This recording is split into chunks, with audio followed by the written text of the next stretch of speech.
This is Pot Spread. नमस्कार।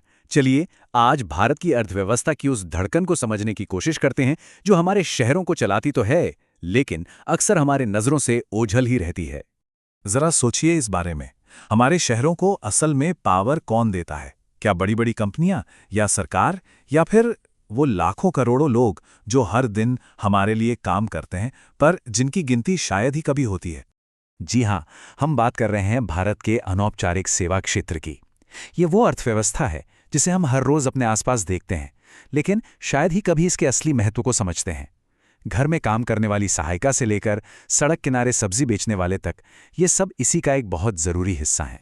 तो आज के इस विश्लेषण में हम इन्हीं सब पहलुओं को एक एक करके समझेंगे।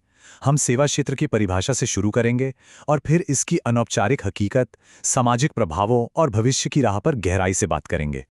तो चलिए बिल्कुल शुरुआत से शुरू करते हैं। सबसे पहले ये समझना जरूरी है कि जब हम सेवा क्षेत्र या सर्विस सेक्टर कहते हैं तो इसका मतलब आखिर होता क्या है।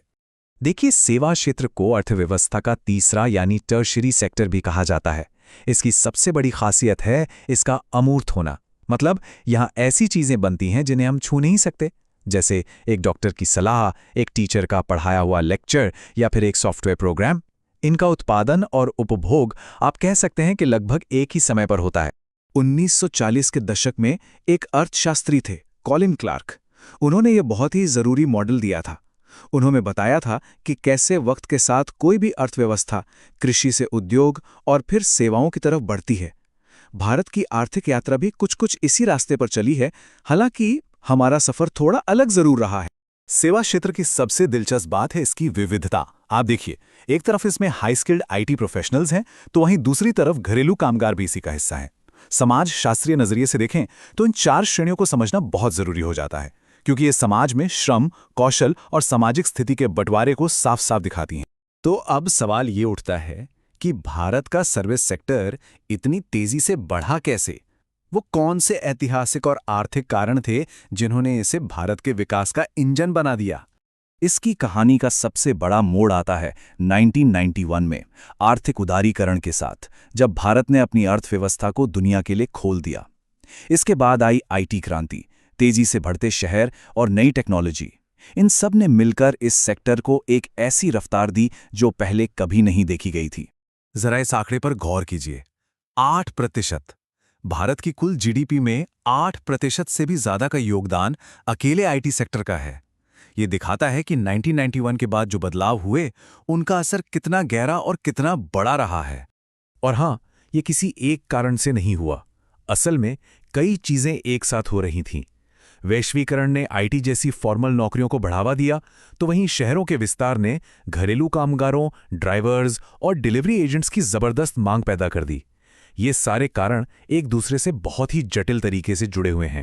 लेकिन अब बात करते हैं उस हिस्से की जो इस सेक्टर की असली और कह सकते हैं कि सबसे बड़ी तस्वीर है। ये है भारत की विशाल अनौपचारिक अर्थव्यवस्था, जहां करोड़ों लोग काम करते हैं। फर्क बिल्कुल साफ है। एक तरफ है कानूनी सुरक्षा, पक्की तनख्वाह और सोशल सिक्योरिटी वाली फॉर्मल नौकरी, और वहीं दूसरी तरफ है अनिश्चितता से भरा बिना किसी सुरक्षा वाला अनौपचारिक काम। और चिंता की बात यह है कि भारत में 80% से ज्यादा गैर कृषि रोजगार इसी दूसरी वाली कैटेगरी में आता है।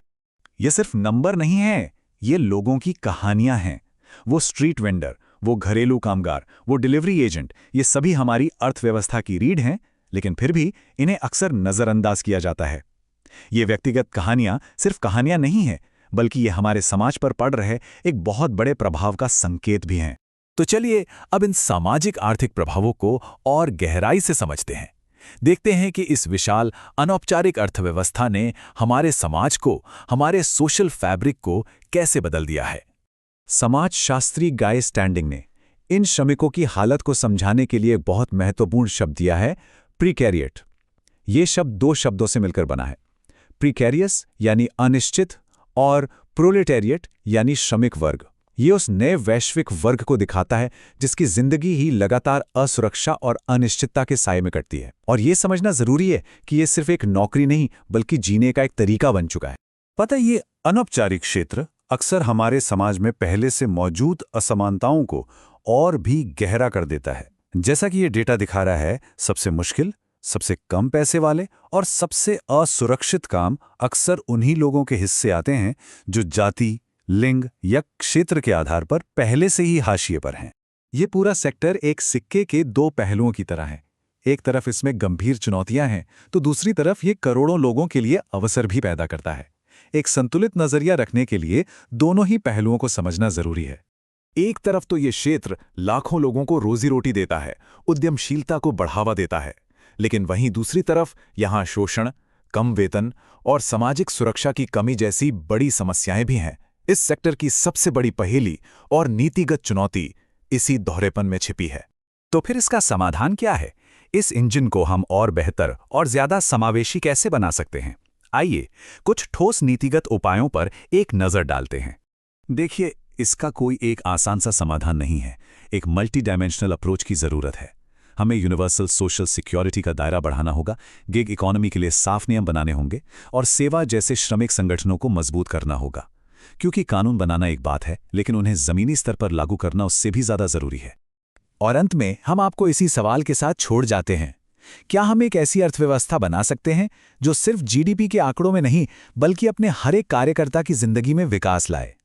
एक ऐसी अर्थव्यवस्था जो सिर्फ कुछ लोगों के लिए नहीं बल्कि हर एक कार्यकर्ता के लिए काम करे। इसका जवाब हम सबको मिलकर खोजना होगा।